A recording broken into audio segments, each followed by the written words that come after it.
Hello, Internet. Welcome.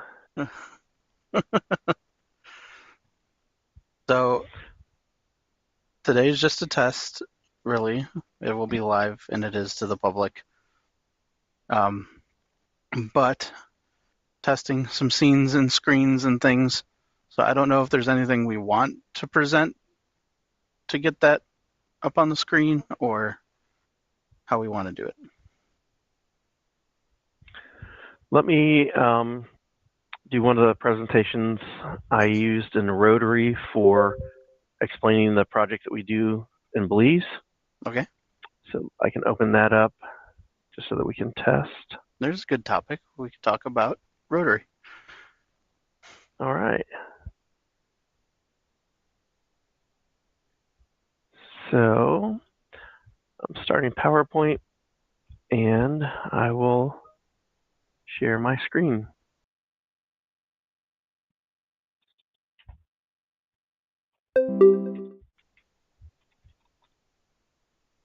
Hi, Tyler.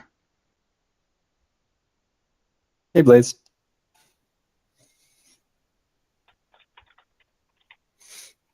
We're live on the Internet, just so you know, to the Sweet. public.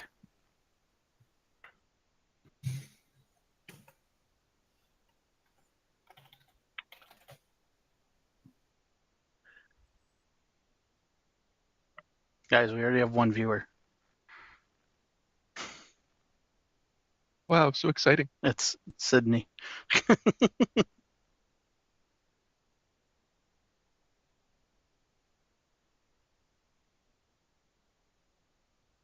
Wonderful graphic as well. Oh, the thumbnail I made? Yep. Yeah, I made that in 10 minutes. All right. So let me come through and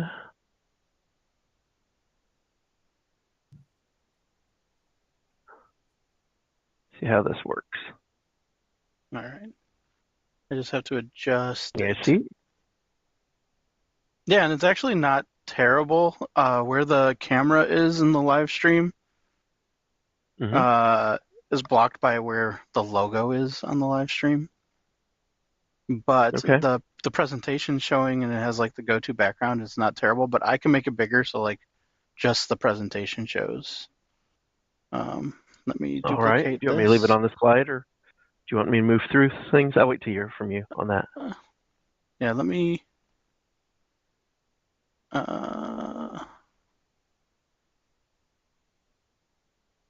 copy this, paste duplicate, the meeting on top.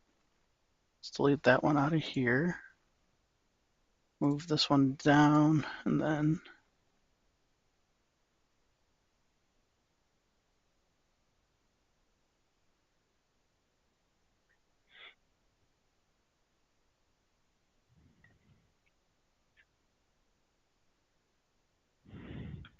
see if I can get this.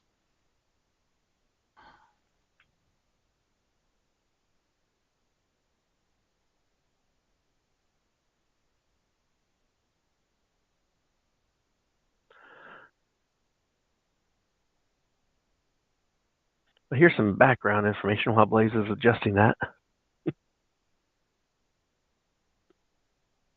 There we go. I think this would be good as long as it stays to this.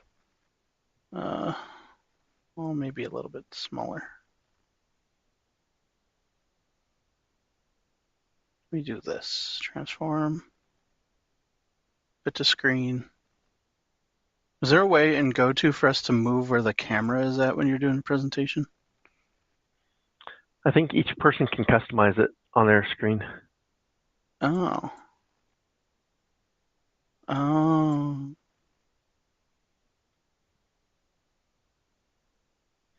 There we go. So when I'm There's on, an option on oops. that talks about switch to a flexible layout, and you can also toggle full screen.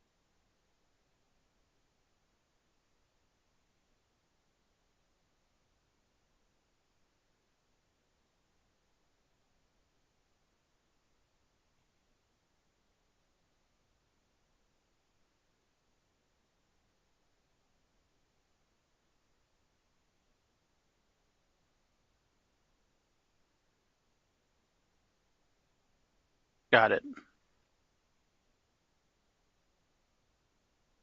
Yeah, I was just gonna say you could throw it on the left or right too there. Yep. I figured it out. So one of the questions I have with this, I know you can mute individual, but is there a way that you can control who mutes and unmutes? That should be under people, and I was messing with it before. The three dots, Mute and everybody. then mute Yep, everybody, and then I see manage that. attendee permissions. So you could like give certain people access to cameras, certain people access to microphones. Most people will just have Okay, chat, so that's where they'll enter questions. But I think I got a okay. presentation, so if I go back to this, it goes back to the old one. Yeah, okay. So when they present, I switch to this. All right. So we do the project there in Belize through, it's a division of Rotary. It's called Resource Centers International. That is a part of MESA, which stands for Medical Equipment and Supplies Abroad. It's here in Ohio with District 6600. So we've been doing this for over 14 years now. So just a little bit of a background. We collect all types of supplies here in the U.S. and take them down to schools in need. So that's books, tables, chairs, computers, TVs, even VCRs and VHS tapes, because very few people are using those these days, but they'll use anything like that that they can down in Belize.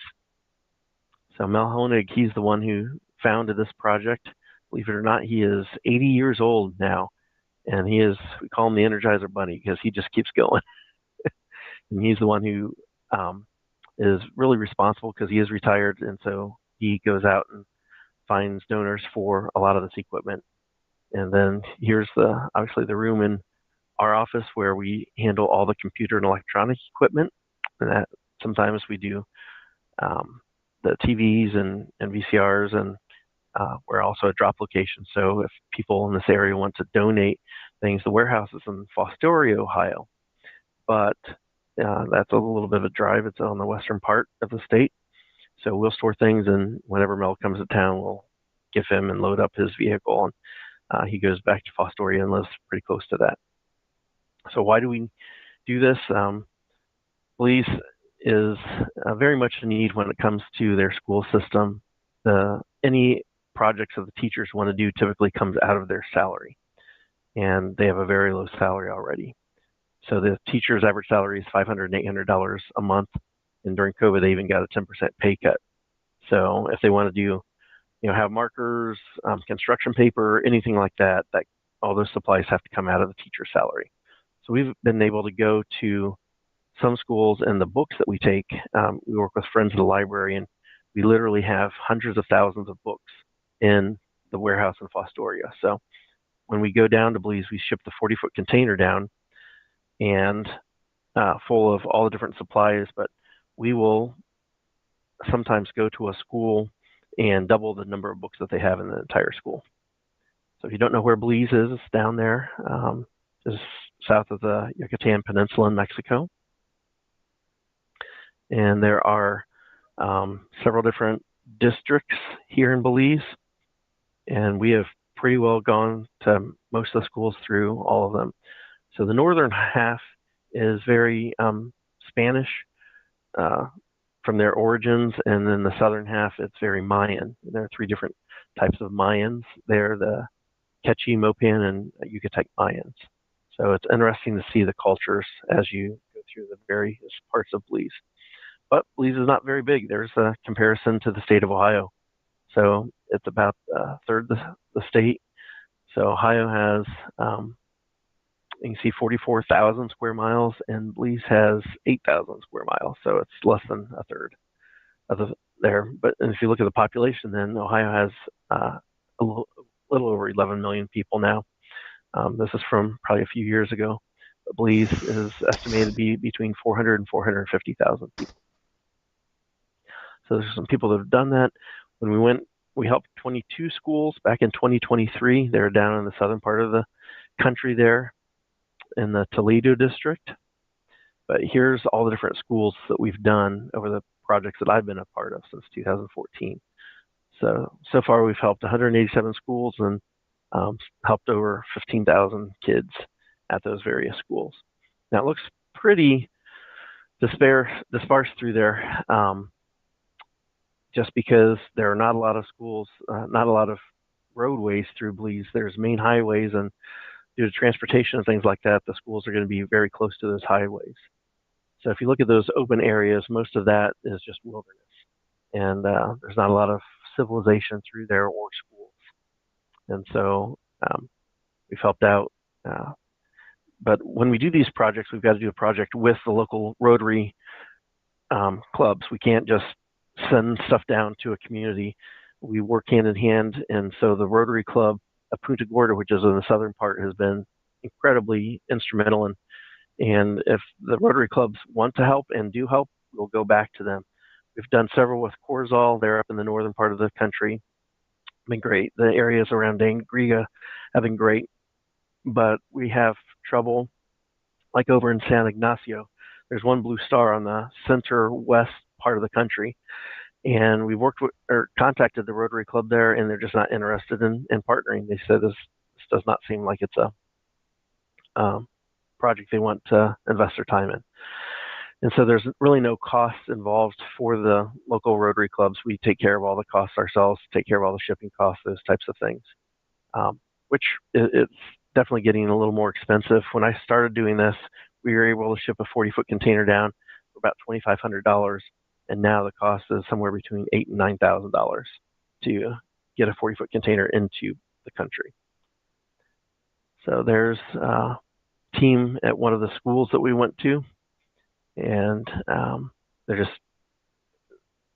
so excited for the supplies, and so they're super gracious, and it's an interesting experience. Here you can see we've got my whole family is actually here, the whole family living at home at least right now. So Sydney, Sophie, and Seth were able to go in 2023 with us, and it's just a life-changing experience. So it takes about 8 weeks for the container to get down there. Sometimes it gets stuck in customs, so we make sure it arrives before we get there. Otherwise, it's kind of pointless because we don't have any of the supplies we need. We'll arrive on Friday, do distribution to those different schools on Saturday and Sunday. And then from Monday to Friday, we go to those different schools and help set up the different areas. So this is one of the places in the Toledo district where we do the distribution. So there's the long building off to the left. I don't know, you can see my mouse. Can you see my mouse moving? Yep. Okay, cool. So that building is what basically they unloaded the 40-foot container into before we get there, so it's protected from the elements. And then vehicles come up through here for the different schools, and we have them organized. And based on the size of the school and what that school's need is, we have an idea before distribution of what each school is going to get.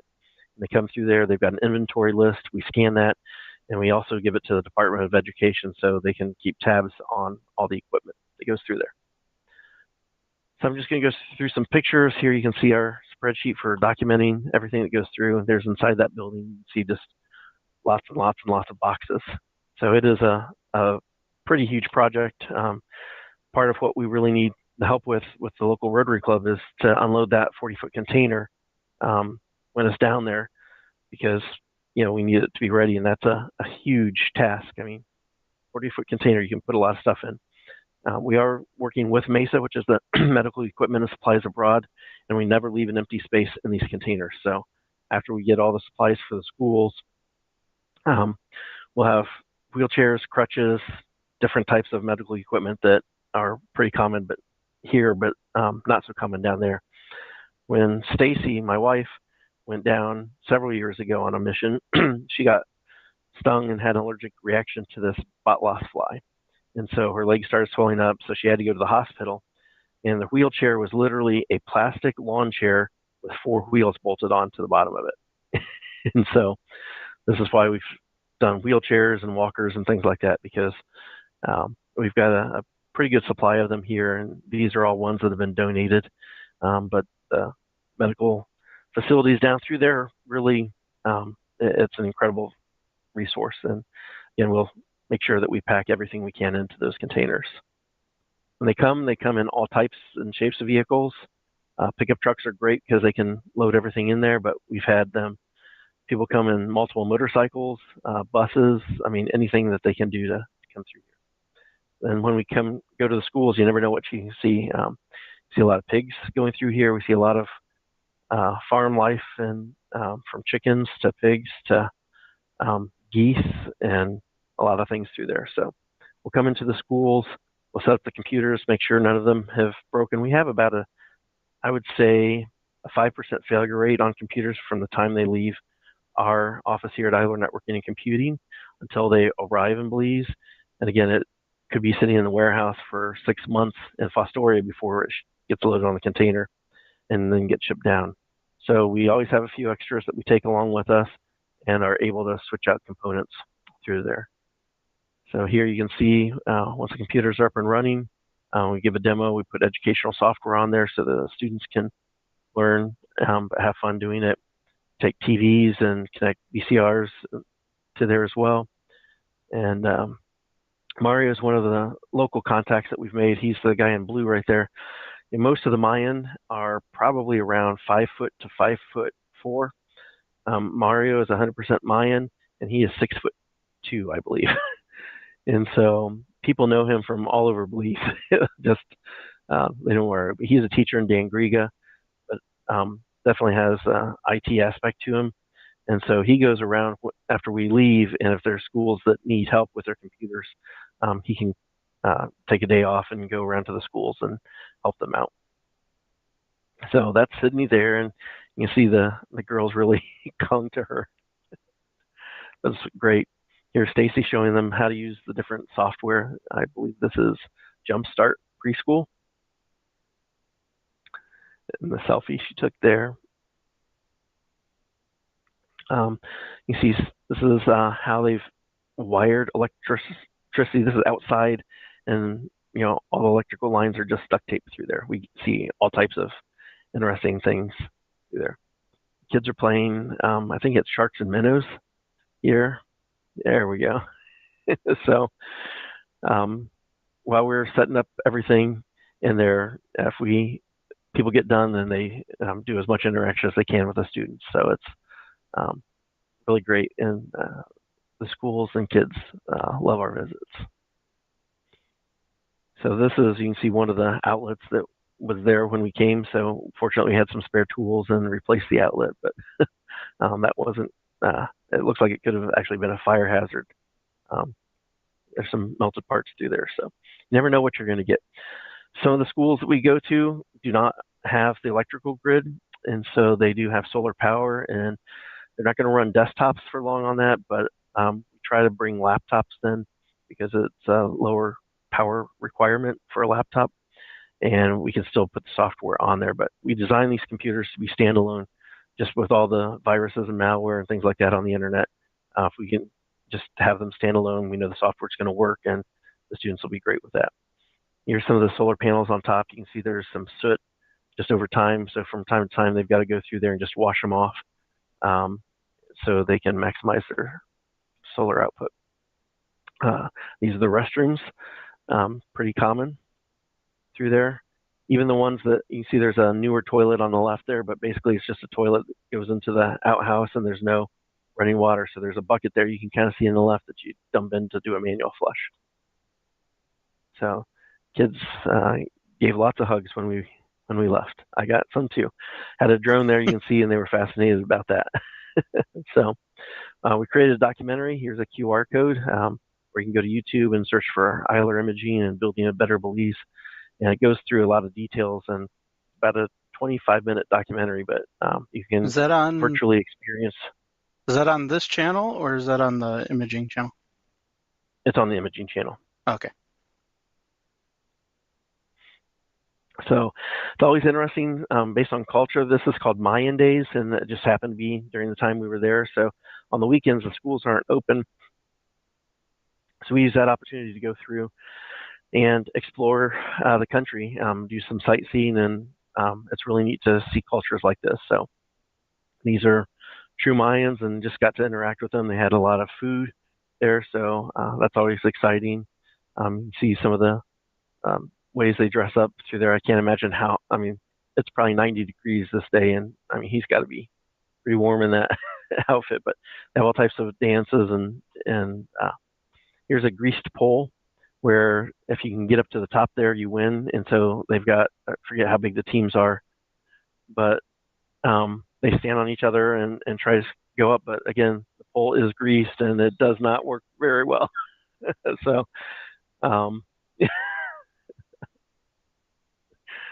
so it's funny because Mario, he's 6'2", so he goes there and everyone wants him to be part of their team for that. So here's, you see some of the people with dressed up as, I guess, Spanish and guns and things like that.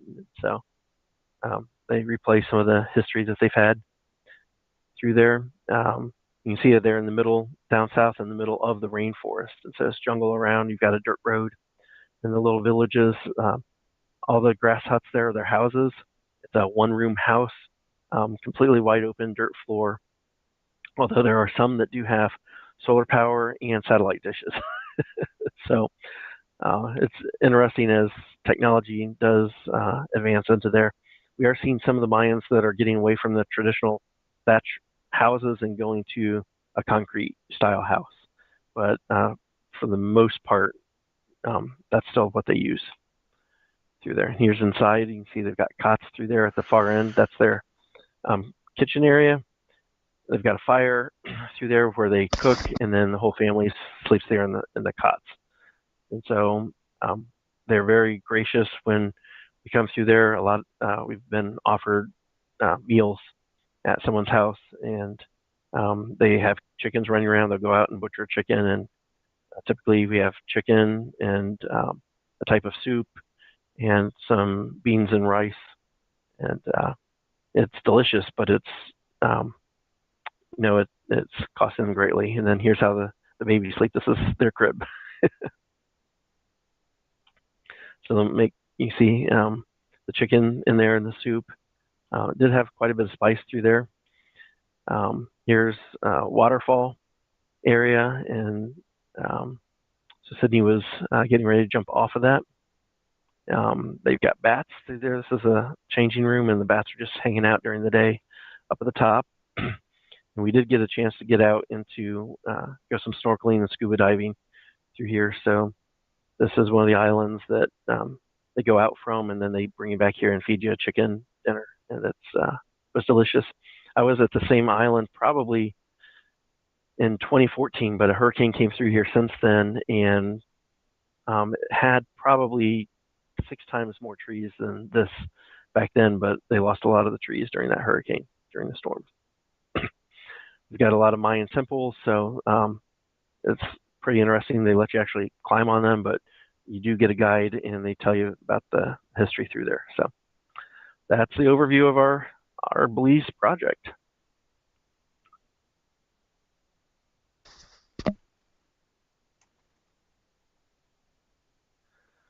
That worked very well. I think the videos. Yeah, no, that worked very well. Played okay. Yeah. My plan for this is presentations like this, starting tomorrow with the Buckeye Business Builders. We have a presentation tomorrow. I got to set that all up. But my plan for Iler moving forward with this is every so often, hopefully like once a month, we get some of the techs. We get Sam, Sydney involved every once in a while and just kind of do like a tech talk. Not formal presentation, just topics around the tech world. It'll be structured sort of like a podcast with different segments and things, and then fun stuff, and like a half hour to an hour podcast once a month that we'll do for us. But does anyone have anything, notice anything, need me to change anything that is publicly on the internet right now?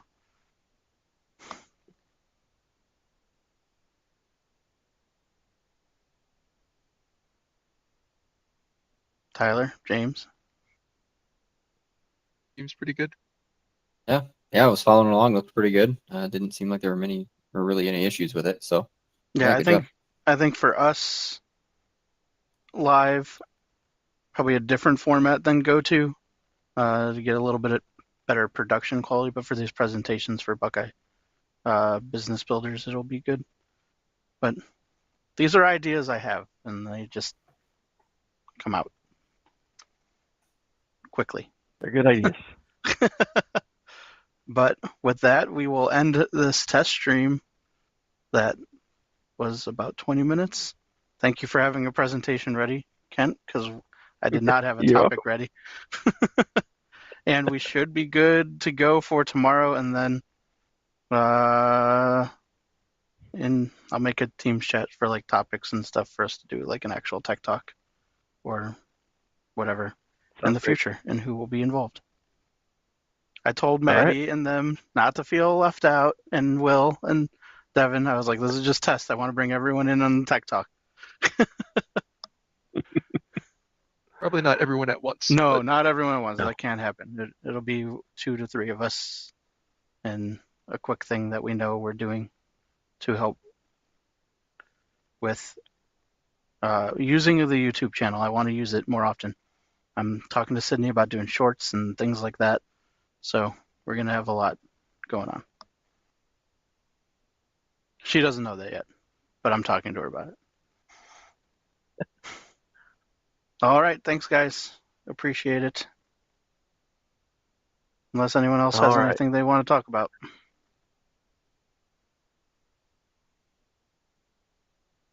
I don't think so. All right. And with that, we will end. All Bye, right. guys. Thanks, please. Hey guys. Talk to you later. Bye.